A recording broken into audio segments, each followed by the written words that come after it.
Hello students, welcome to my YouTube channel free online study. आज के इस video में मैं आपके सामने कक्षा 10वीं का विषय हिंदी का सत्र 2022-23 का प्रश्न बैंक संपूर्ण सॉल्यूशन लेकर आ चुका हूं। जैसा कि आप लोग जानते हो, आपकी वार्षिक परीक्षा में प्रश्न बैंक से ही अधिकांश प्रश्न उठाए जाते हैं, तब आपका प्रश्न पत्र बनता है। जैसा कि आप लोग जानते होंगे कि आपके सर मैम भी कहते होंगे कि बच्चों प्रश्न बैंक से पढ़ो, क्योंकि प्रश्न बैंक बोर्ड द्वारा ही दी जाती है, ताकि इसमें जो मोस्ट इम्पोर्टेंट क्वेश्चन रहते हैं जो आपके पेपर में आने की काफ़ी संभावना रहती है। साथ ही इसमें जो ब्लू प्रिंट आता है उसके आधार पर ही प्रश्न दिए जाते हैं कि कौन सी इकाई कितने नंबर का आने वाला है। तो चलिए दोस्तों शुरू करते हैं। शुरू करने से पहले मैं आपको थोड़ा नॉलेज दे दूं कि ये जो वीडियो है भला ही लंबा हो जाए, लेकिन आपको दिल थाम कर बैठना है। दिल थाम कर बैठने से इसलिए कह रहा हूं दोस्तों, क्योंकि आपकी जो बोर्ड परीक्षा है तो आपको बोर्ड परीक्षा में है तो थोड़ी बहुत मेहनत तो करनी ही पड़ती है। इसलिए मैं आपके जो प्रश्न जो मोस्ट रहेंगे उनके संपूर्ण सॉल्यूशन दूंगा, जिससे कि आपको अच्छे से समझ में आएगा और आपका मन भी लगेगा। तो चलिए दोस्तों शुरू करते हैं। शुरू करने से पहले आपको थोड़ा बहुत निवेदन है कि आप इस चैनल को सब्सक्राइब कर लें। सब्सक्राइब करने से यह फ़ायदा होगा दोस्तों कि इस चैनल पर जो भी प्रश्न बैंक एवं जो मॉडल पेपर हैं उनके जो संपूर्ण सॉल्यूशन जो डाले जाएंगे वो इसी चैनल पर डाले जाएंगे, एवं आप हमारे इस चैनल को सब्सक्राइब करें एवं बेल आइकन दबा दें। तो ठीक है दोस्तों, तो चलिए शुरू करते हैं हमारा प्रश्न बैंक। तो देखिए दोस्तों, जो आपका जो पेपर होगा वो पूर्णांक होगा दोस्तों उसका 100 नंबर का। तो आपको क्या है, इस समय कितना दिया जाएगा इसको सोल्व करने के लिए? 3 घंटा 15 मिनट दोस्तों। तो चलिए दोस्तों आगे बढ़ते हैं। यहाँ पर ये इकाई दिया हुआ है कि कौन सा गद्यांश कितने नंबर का होगा दोस्तों। तो इसमें आपका समय व्यर्थ नहीं करूँगा एवं आगे बढ़ते हैं दोस्तों।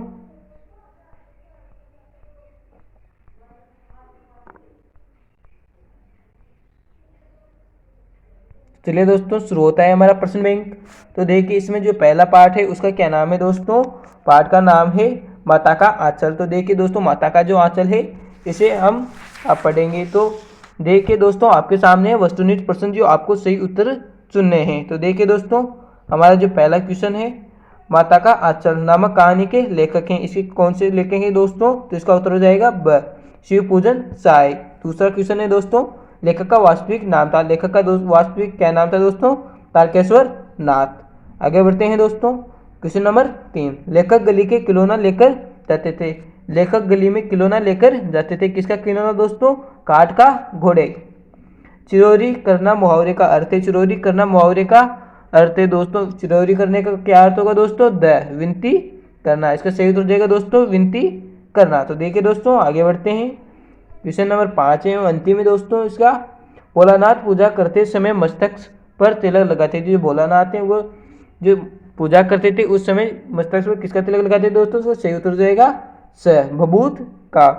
अब देखिए दोस्तों, आपके सामने है निम्नलिखित प्रश्नों के उत्तर हाँ या नहीं में देने हैं। तो देखिए जो प्रश्न पहला है उसका उत्तर हो जाएगा हाँ, दूसरे का हो जाएगा नहीं, तीसरे का हो जाएगा हाँ, चौथे का हो जाएगा नहीं, पांचवे का हो जाएगा नहीं दोस्तों। चलिए दोस्तों, अब आपके सामने है दोस्तों रिक्त स्थान। तो अब आप देखिए बच्चों, रिक्त स्थानों की पूर्ति कीजिए।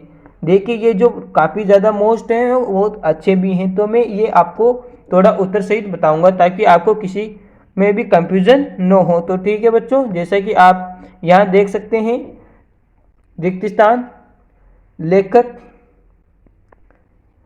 के साथियों में सबसे ज़्यादा ढीठ खालिस्तान था। कौन था सबसे ज़्यादा ढीठ दोस्तों?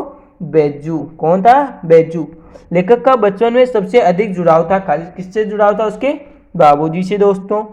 क्वेश्चन नंबर 13 देखिए दोस्तों, भोलानाथ एवं उसके साथी उसके गिरोंदे के किवाड़ खालिस्तान से बनाते थे। भोलानाथ एवं उसके साथी अपने जो घरौंदा बनाते थे वे उसके किवाड़ किससे बनाते थे? दिया सलाई यानी कि माचिस से बनाते थे दोस्तों।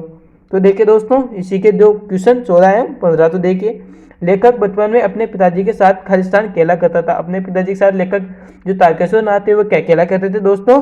कुश्ती। क्वेश्चन नंबर 15 देखिए दोस्तों, लेखक के पिताजी गंगा जी में मछलियों को खालिस्तान डालते थे। क्या डालते थे दोस्तों? आटे की गोलियां दोस्तों। इस प्रकार जो हमारे हैं जो रिक्त स्थान है वो कंप्लीट होते हैं दोस्तों। तो ठीक है बच्चों, अब आगे बढ़ते हैं एक अंक के क्वेश्चन जो 1 अंक की क्वेश्चन है ये भी बहुत महत्वपूर्ण है दोस्तों, इनको बहुत ध्यान से देखिए आप। क्वेश्चन नंबर 16, निम्न प्रश्नों के उत्तर एक वाक्य में दीजिए। माता का आंचल पाठ किस उपन्यास का अंश है? जो माता का आंचल पाठ है ये कौन से उपन्यास का अंश है? तो इसका उत्तर हो जाएगा दोस्तों, बिल्कुल सही उत्तर जाएगा, देहाती दुनिया। क्वेश्चन नंबर 17 देखिए दोस्तों, बच्चों में लेखक एवं उसके साथियों के खेल कैसे हुआ करते थे? जो बचपन में लेखक एवं उसके साथी थे उनके खेल कैसे हुआ करते थे? नाटक जैसे। मकई के खेत में किसका झुंड चल रहा था? जो मकई का खेत है उसमें किसका झुंड चल रहा था? चिड़ियों का। लेखक के लहूलुहान होने पर घाव पर क्या थोपा गया? लेखक के लहूलुहान हो गया था, उसके बाद उसे क्या थोपा गया? हल्दी के पिसे हुए लेप थोपा गया। पाठशाला में बच्चों की शिकायत किस व्यक्ति करता था? जो लेखक है जब वो पढ़ते थे तो उनकी शिकायत कौन करता था? तो उनके जो गुरु थे मुसन तिवारी जी ने की थी। इस प्रकार हमारा जो ये चैप्टर है, जो पहला चैप्टर है वो हमने कंप्लीट कर लिया है दोस्तों। उम्मीद है कि आपको बहुत अच्छे से समझ में आया होगा। अब हम बात करते हैं दोस्तों, हमारा सेकंड चैप्टर पाठ का नाम है दोस्तों जॉर्ज पर्जम की नाक, अध्याय 2। देखिए दोस्तों, तो शुरू करते हैं। निम्नलिखित प्रश्नों के उत्तर सही विकल्प में दीजिए। तो आपके सामने दोस्तों वस्तुनिष्ठ प्रश्न जिनके उत्तर हमें देने हैं दोस्तों। तो देखिए क्वेश्चन नंबर 1, समाज में नाक किसका प्रतीक माना जाता है? जो हमारा समाज है इसमें नाक किसका प्रतीक माना जाता है? इसका उत्तर हो जाएगा स इज्जत का। अब देखिए दोस्तों क्वेश्चन नंबर 2, जॉर्ज पर्जम की नाक कहानी के अनुसार कहाँ की रानी भारत आने वाली थी? इसका बिल्कुल सही उत्तर हो जाएगा दोस्तों, इंग्लैंड की रानी क्या है, भारत में आने वाली थी। इससे बहुत हड़कंप मची हुई थी। क्वेश्चन नंबर 3 हो जाएगा दोस्तों, जॉर्ज पर्जम की नाक नामक पाठ के लेखक कौन है? जो जॉर्ज पर्जम की नाक है उसके लेखक कौन है? तो उसके हो जाएगा उत्तर कमलेश्वर नाथ। क्वेश्चन नंबर 4 है दोस्तों, प्रस्तुत कहानी में मूर्तिकार ने किन बच्चों का उल्लेख किया है? जो प्रस्तुत कहानी इसमें मूर्तिकार ने किनका उल्लेख किया है दोस्तों? इसका सही उत्तर हो जाएगा ब 1942 में शहीद होने वाले बच्चों का मूर्तिकार ने उल्लेख किया था दोस्तों। तो दोस्तों आगे बढ़ते हैं। हमारा क्वेश्चन नंबर 5 होगा दोस्तों, जॉर्ज पर्जम की लाट कहाँ पर थी? तो इसका सही उत्तर जाएगा दोस्तों राजपथ पर। आगे देखिए, आगे बढ़ते हैं दोस्तों। क्वेश्चन नंबर 6 है दोस्तों, लेखक के अनुसार कुछ नाकों को उतार कर यहाँ कहाँ पहुँचा दिया गया? जो लेखक है उसके अनुसार नाकों को उतार कर कहाँ पहुँचा दिया गया था? इसका उत्तर हो जाएगा दोस्तों अजायब घरों में। लेखक का मानना था कि जो नाके हैं उनको उतार कर अजायब घरों में पहुँचा दिया गया दोस्तों। अब देखिए दोस्तों, सत्य असत्य, जो कौन सा सत्य है कौन सा असत्य है दोस्तों? तो जो क्वेश्चन नंबर 7 है उसका उत्तर हो जाएगा हाँ, इसमें हो जाएगा नहीं, हाँ, नहीं, नहीं, हाँ। तो देखिए दोस्तों, इस प्रकार हमारी जो सत्य असत्य हैं वो भी कंप्लीट होते थे दोस्तों। अब हम बढ़ते हैं रिक्त स्थान की तरफ। तो देखिए दोस्तों, जैसा कि आप देख सकते हैं हमारे सामने रिक्त स्थान है। इसमें प्रश्न पूछा गया है, शंख इंग्लैंड में बज रहा था एवं गूंज खालिस्तान में आ रही थी। किसमें आ रही थी दोस्तों? हिंदुस्तान में। इंग्लैंड की जो महारानी थी वो आने वाली यहाँ पर थी और हिंदुस्तान में कपकपी चल रही थी दोस्तों। रानी ने हिंदुस्तान से रेशमी कपड़ा मंगवाकर हल्के खालिस्तान रंग का सूट बनवाया। कौन से रंग का दोस्तों? नीले रंग का। क्वेश्चन नंबर 14 देखिए दोस्तों, नई दिल्ली में सब था खालिस्तान नहीं थी। क्या नहीं थी दोस्तों? नाक नहीं थी। क्वेश्चन नंबर 15 देखिए दोस्तों, अब नेताओं की नाकों का नाप लिया गया पर जॉर्ज पर्जम की इस नाक से सब निकली खालिस्तान बड़ी। जो सब नेता थे उनकी नाकों का नाप लिया गया दोस्तों, पर जॉर्ज पर्जम की जो नाक थी इससे सबकी नाक क्या थी दोस्तों? बड़ी थी, बड़ी नाक थी। तो देखिए दोस्तों, अब देखिए एक वाक्य के प्रश्न जिनको आपको क्या है बहुत ध्यान से देखना है। ये आपके क्या है कि जो एग्जाम है उसमें आने की इनकी बहुत ज़्यादा संभावना है दोस्तों। तो देखिए दोस्तों, क्वेश्चन नंबर 16, मूर्तिकार हिंदुस्तान के किस जगह के दौरे पर निकल पड़ा? जो मूर्तिकार है वो हिंदुस्तान के किस जगह के दौरे पर निकल पड़ा था? तो इसका उत्तर हो जाएगा दोस्तों, मूर्तिकार हिंदुस्तान के पहाड़ी प्रदेशों एवं पत्थरों की खानों के दौरे पर निकल पड़ा था। जो मूर्तिकार था वो पहाड़ी क्षेत्रों में निकल पड़ा था। नेक्स्ट क्वेश्चन देखिए दोस्तों, 1942 में शहीद होने वाले बच्चों की मूर्तियां कहाँ स्थापित? जो 1942 में जो बच्चे शहीद हुए थे उनकी मूर्तियां कहाँ स्थापित दोस्तों? इसका सही उत्तर हो जाएगा दोस्तों बिहार के सेक्रेटेरिएट के सामने। जो बच्चे थे शहीद हुए थे उनकी मूर्तियां कहाँ है? बिहार के सेक्रेटेरिएट के सामने स्थित है दोस्तों। नेक्स्ट क्वेश्चन देखिए दोस्तों 18वां, इसका जॉर्ज पर्जम के नाक पाठ के अनुसार देखते देखते कौन से शहर का कायापलट होने लगा था? जॉर्ज पर्जम की नाक है उसके देखते देखते कौन से शहर का कायापलट होने लगा था दोस्तों? तो इसका सही से उत्तर हो जाएगा दोस्तों नई दिल्ली का। नेक्स्ट क्वेश्चन देखिए दोस्तों, अखबारों में किस बात की चर्चा हो रही थी? जो अखबार थे उसमें किस बात की चर्चा हो रही थी? तो इसका उत्तर देखिए दोस्तों, अखबारों में इंग्लैंड की रानी एलिजाबेथ द्वितीय में अपने पति हिंदुस्तान के साथ आने की चर्चा हो रही थी। जो इंग्लैंड की रानी थी एलिजाबेथ द्वितीय, जो उनके पति के साथ वो क्या है हिंदुस्तान आने वाली थी, इस बात की चर्चा हो रही थी दोस्तों। तो नेक्स्ट क्वेश्चन देखिए दोस्तों हमारा, विश्वा मूर्तिकार किस तरह का कलाकार था? जो मूर्तिकार है वो किस तरह का कलाकार था दोस्तों? तो मूर्तिकार पैसे से लाचार एवं हार नहीं मानने वाला कलाकार था। वो क्या है दोस्तों? पैसे से संपन्न नहीं था एवं स्वाभिमानी व्यक्ति था दोस्तों। तो इस प्रकार हमारा जो ये सेकंड चैप्टर है, सेकंड चैप्टर जिसका नाम जॉर्ज पर्जम की नाक, इस प्रकार हमारा सेकंड चैप्टर जॉर्ज पर्जम की नाक कंप्लीट होता है दोस्तों। तो हम आगे बढ़ते हैं दोस्तों, हमारा जो चैप्टर है तीसरा,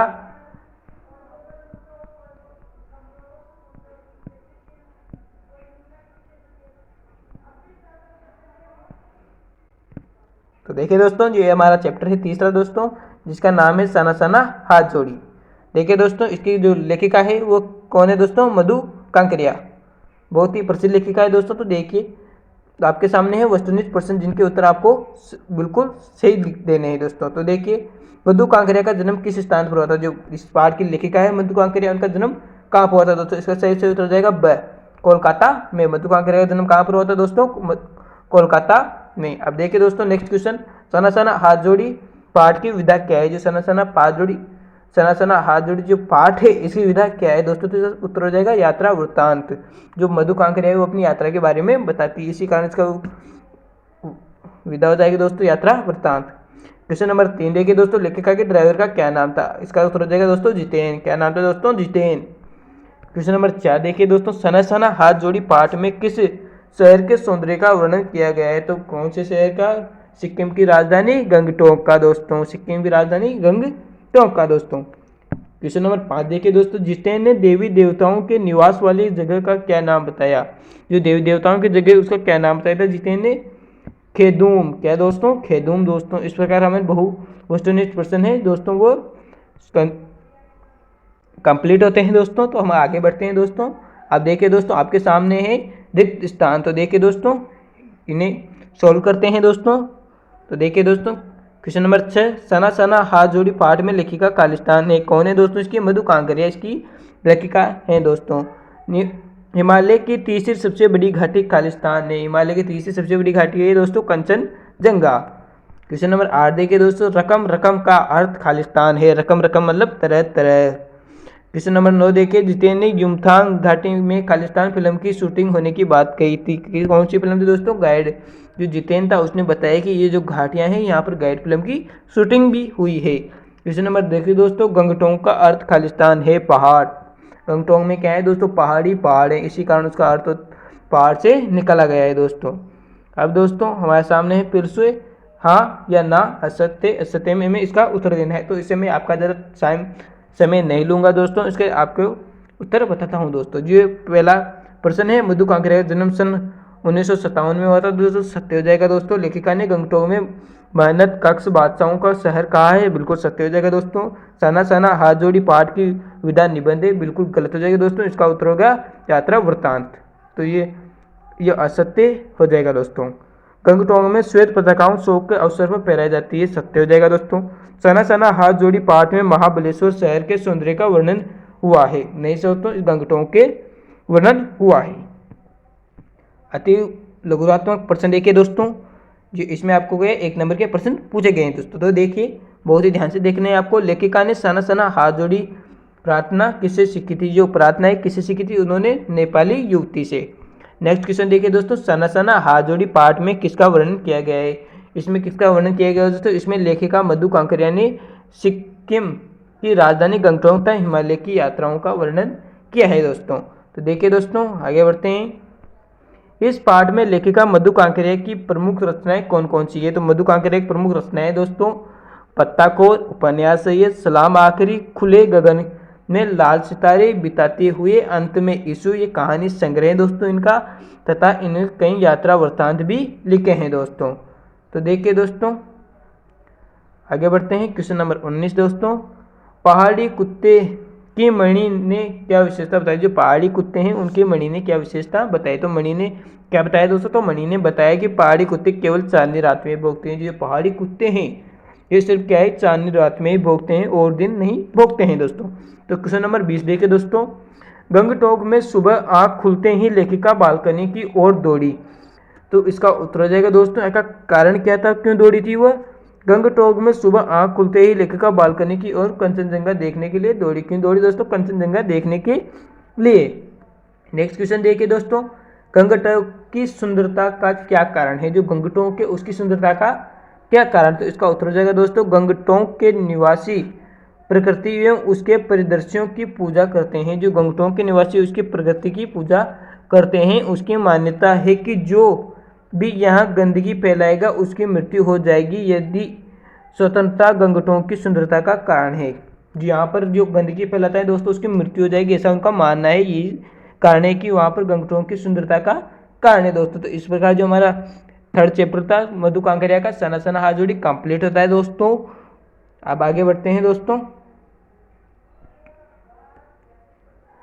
किस चैप्टर 4 दोस्तों, जिसका नाम है दोस्तों एही ठेली झुन्नी हैरान हो रामा। शिव प्रसाद मिश्र रुद्र इनके लेखक हैं दोस्तों। तो देखिए दोस्तों आगे बढ़ते हैं, आपके सामने वस्तुनिष्ठ प्रश्न जिनके उत्तर हमको देने हैं दोस्तों। तो देखिए दोस्तों क्वेश्चन नंबर 1 दोस्तों, यही ठेली झुलनी है रामा हो रामा पाठ के लेखक के शिव पूजन शाह है दोस्तों। इसका सही उत्तर हो जाएगा शिव पूजन, सॉरी दोस्तों, इसका उत्तर हो जाएगा शिव प्रसाद मिश्र रुद्र दोस्तों।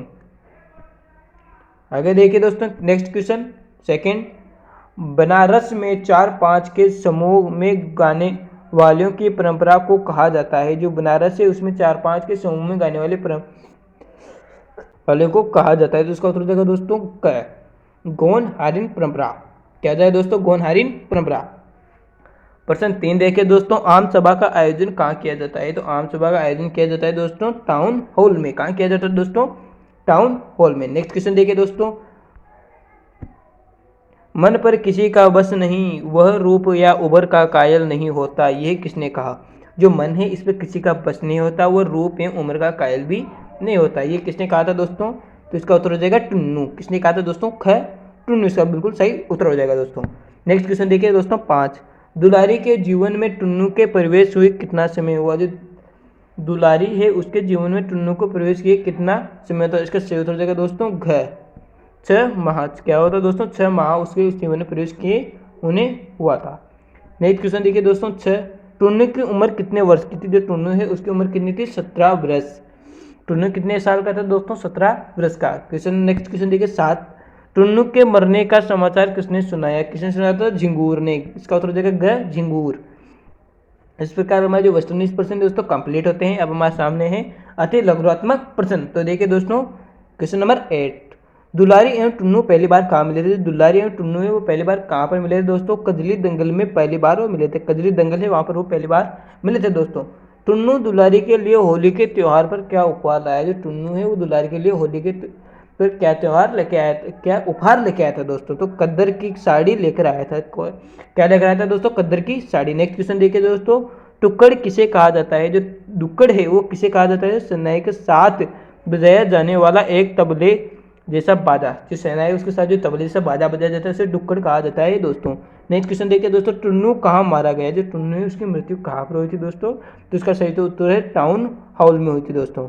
नेक्स्ट क्वेश्चन देखिए दोस्तों 12, एही ठेया जुन्नी हैरानी हो रामा। एही ठेया जुन्नी हैरानी हो रामा का अर्थ है दोस्तों। तो उसका अर्थ होगा दोस्तों, हे राम इसी स्थान पर मेरी झुलनी नाक के दोनों छिद्रों के बीच पहली बार जाने वाला गहना खो गया। तो जो नाक के दोनों बीच में जो गहना पहना जाता है यानी कि जो नथनी पहनी जाती है वो खो गया था दोस्तों। तो देखिए दोस्तों आगे बढ़ते हैं। क्वेश्चन नंबर 13, टुन्नू के कजली दंगल में किस की ओर से भाग लिया। जो टुन्नी ने कजली दंगल में किसकी ओर से भाग लिया था। तो कोडवा बाजार वालों की तरफ से दोस्तों। इसका उत्तर हो जाएगा दोस्तों कोडवा बाजार वालों की तरफ से। नेक्स्ट क्वेश्चन देखिए दोस्तों, सत्य है परंतु छप नहीं सकता, यह किसने कहा।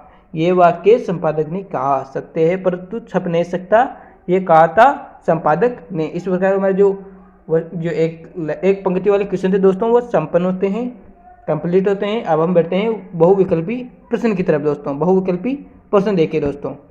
कठोर हृदय समझी जाने वाली दुलारी टुन्नू की मृत्यु पर विचलित क्यों हो उठी थी। जो कठोर हृदय वाली जिसे समझा जाता था दुलारी को, वो टुन्नू की मृत्यु पर विचलित क्यों हो उठी थी दोस्तों। तो उसका उत्तर हो जाएगा दोस्तों, दुलारी जिस पेशे से संबंधित थी उसमें स्त्रियोचित कोमलता एवं क्रूरता आदि गुणों का कोई स्थान नहीं था। वो अखंड एवं मुंहफट स्वभाव वाली महिला थी। लेकिन वो टुन्नू की मृत्यु का समाचार सुनने के स्तब्ध हो गई। उसकी आंखें आंसू से टपकने लगी। दुलारी को समझने में देर नहीं लगी कि उसके शरीर के प्रति टुन्नू को कोई लोभ नहीं था। वह उसके शरीर पर नहीं बल्कि उसकी आत्मा का आसक्त था। उसने यह भी अनुभव किया कि टुन्नू के प्रति जितना अपेक्षा दिखाई है वह सब कृत्रिम थी। इसका कारण यह था कि टुन्नू के लिए उसके हृदय में एक स्थान बन चुका था। जो दुलारी को कहते तो कठोर हृदय का समझा था। जो टुन्नू की मृत्यु हुई तो उसको उसके प्रति एक आकर्षण के कारण उसके संवेदना उमड़ पड़ी दोस्तों। तो देखिए दोस्तों नेक्स्ट क्वेश्चन देखिए दोस्तों, क्वेश्चन नंबर 16 दोस्तों। क्वेश्चन नंबर 16 दोस्तों देखिए, दुलारी का टुन्नू से पहली बार परिचय कहाँ एवं किस रूप में हुआ था। जो दुलारी है उसका टुन्नू से पहली बार परिचय खोड़वा बाजार में आयोजित कजली दंगल में हुआ था दोस्तों। तो वह स्वयं बद्री वालों की ओर से बुलाई गई थी एवं टुन्नू खोड़वा बाजार वालों की तरफ से बुलाया गया था। ये दोनों एक दूसरे के प्रतिद्वंदी दोस्तों, इसलिए कजली दंगल प्रतियोगिता में टुन्नू से गायक के रूप में पहली बार परिचय हुआ था। गायक के रूप में पहली बार परिचय हुआ था दोस्तों। नेक्स्ट क्वेश्चन देखिए दोस्तों, यही ठेला जुनी हैरान हो रामा पाठ का प्रतिकार्थ है। जो है ठुन्ना जुनी, इसका प्रतिकार्थ क्या है, इसका सारांश क्या है दोस्तों।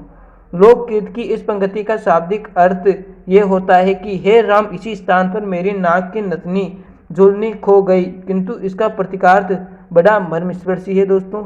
दुलारी यहाँ गा रही है कि उसी के समीप वह स्थान था जहाँ उसका प्रेमी टुन्नू देश को बलिदान होकर सदा के लिए उससे बिछड़ गया। इस पंक्ति में झुलनू टुन्नी का प्रतीक है, हे रानी, उससे सदा के लिए बिछुड़ जाने का मार्मिक अर्थ संकेत है दोस्तों। तो देखिए दोस्तों नेक्स्ट क्वेश्चन है हमारा 18वां। तो देखिए दोस्तों 18वां, टुन्नू एवं दुलारी के प्रेम में अंतर विरोध पूर्ण क्यों कहा गया। जो टुन्नी एवं दुलारी है उसके जो प्रेम है उसको अंतर विरोध पूर्ण क्यों कहा गया दोस्तों। तो देखिए इसका उत्तर हो जाएगा दोस्तों, टुन्नू एवं दुलारी एक दूसरे के अव्यक्त प्रेम करते थे। वो बहुत प्रेम करते थे एक दूसरे से। उसके प्रेम में अनेक अंतर विरोध थे। टुन्नू 16-17 वर्ष के किशोर था तो दुलारी यौवन के अस्ताचल पर खड़ी थी, यानी कि उसकी उम्र इनसे ज़्यादा थी, 21-22 उम्र की वह थी। टुन्नू ने विचार एवं सोच के कोमलता थी तो दुलारी के विचारों में कठोरता थी। दुलारी वार वनिता थी तो टुन्नू ब्राह्मण पुत्र था। दुलारी एवं टुन्नू के केवल संगीत की पृष्ठभूमि ही समान थी, इसी आधार पर दोनों में प्रेम था। जो संगीत है इसी कारण दोनों में प्रेम था दोस्तों। नेक्स्ट क्वेश्चन देखिए दोस्तों हमारा, दुलारी के व्यक्तित्व की कोई दो विशेषताएं बताइए। तो देखिए दोस्तों इसका उत्तर हो जाएगा दोस्तों हमारा, देखिए दोस्तों उत्तर, दुलारी की व्यक्तित्व की निम्नलिखित दो विशेषताएं।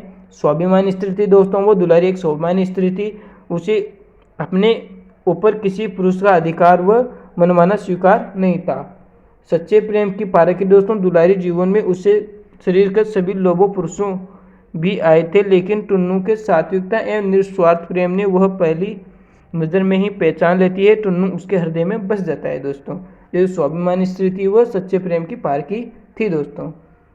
नेक्स्ट क्वेश्चन देखिए दोस्तों हमारा, दुलारी ने टुन्नू को मंच पर किसके समान बताया एवं क्यों। जो दुलारी है उसने टुन्नू को व्यंग्य करते हुए उसे बगुला भक्त कहा, जिसका प्रतिकार कपटी एवं पाखंडी होता है। जो उसने इसकी बेइज्जती करते हुए क्या कहा दोस्तों कि ये तो जो टुन्नू है ये कपटी एवं पाखंडी है।